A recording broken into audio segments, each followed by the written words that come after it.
Everybody, Andy here again. Yes, I am down on the beach again, but in this sort of weather, as with the last video, you just can't stop yourself coming out. Now I've got the time to do so and enjoy a nice little walk along the beach in the sunshine and just observe nature and the beach and the sea and the ever-changing tides, etc. as well. A couple of things I wanted to talk about that sort of link together, a couple of things that have happened to me recently. I watched a bit of a TV programme the other day by Stephen Hawking, who most of you will know, either from his computerised voice or from his physics or from The Simpsons or something like that even possibly. And I watched a bit of a programme about that he did. I must admit I didn't get through all of it. I thought it was a bit too simplistic for, you know, it sounds horrible, but that's the way it seemed to me.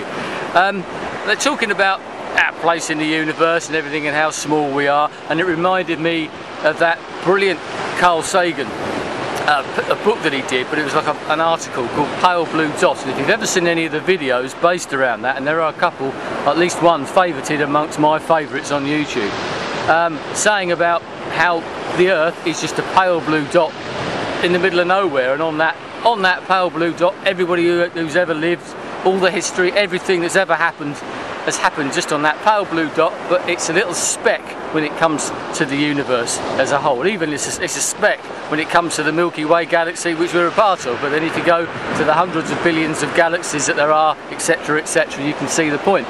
And then a book that I'm reading at the moment, one of those library books that I got I never would have read. I think it's the guy's name's called Robert Macfarlane, and the book's called Mountains of the Mind. But there was a bit in there it's about mountains and how mountains have come into people's consciousness, because before, hundreds of years ago, they were just things. No one took any notice of them. No one was really that bothered. And then the age of enlightenment and that sort of came along, and people started questioning things a little bit more, especially in print, and the people's thoughts and arguments, etc. got out there because of books, printing press and that type of thing as well.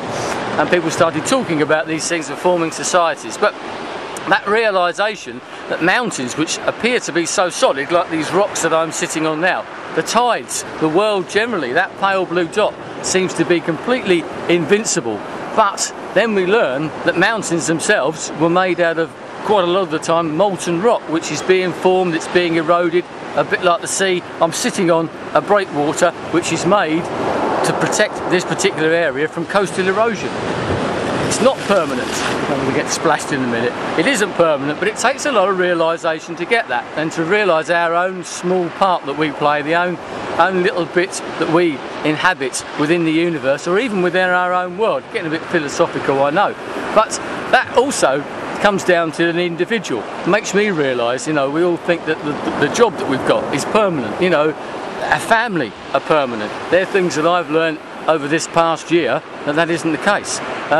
People aren't permanent, jobs aren't permanent, life isn't permanent, full stop. That security, that sort of immovability, or that solid rock-like, you know, we call things, or we even call people, solid as a rock, but that rock, as we learn, isn't quite as solid as it may appear to be. So that's the point of this video really, and we need to realise that. You need to realise that on a personal point of view.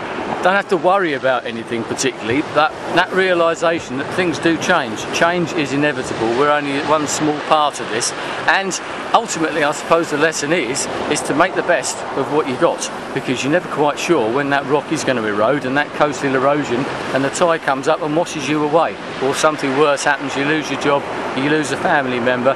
Make sure you make the most of the time that they've got, the time that you've got, and you make the most of the life that you've got as well. And I think that's something that I've certainly learned a lot about over the past year, and maybe even more so over the past few months, because we all know, or we all realise that our mothers, our fathers aren't permanent, but we tend to think of ourselves and our own lives as pretty well immovable objects, and then it hits it home to you. So I intend to try and make the most of what I've got now, and maybe I've got more of an opportunity to do that than some other people have. So the continuing adventures will, I'm sure, be broadcast in various forms on the internet for your entertainment, possibly. Anyway, any thoughts, comments? Love to hear your thoughts on this. Maybe what you've learned yourself. Maybe you've had a sudden realisation like I have over the past year or so, or maybe you haven't realised it and I just sort of pricked that little bubble. Anyway, I'll leave it there. Thanks for your time. I'll speak to you again soon. Goodbye.